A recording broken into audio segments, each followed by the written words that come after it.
దొరైన వేసేసావు. నిన్నెలారా వదిలేమంటావు? అన్నా, నేను మీకు ఏ రకంగానూ ఉపయోగపడినన్నా వద్దన్నా. నేను నిన్ను పిలిపించా, నా ముందు కూర్చోబెట్టా, నా దగ్గర పని చేయమని అడిగినందువల్ల నేను బతిమాలినట్టు అర్థం కాదు. నువ్వు ఏం చేయాలని నేను నీకు చెప్తున్నా, నా దగ్గర పని చెయ్యమని నేను చెప్తున్నా. అర్థమైందా నీకు?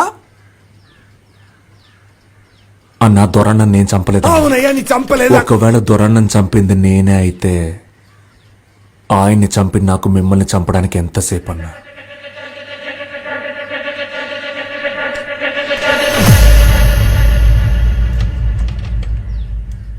కానీ నేను చంపలేదన్నా. నేను బయలుదేరతాను.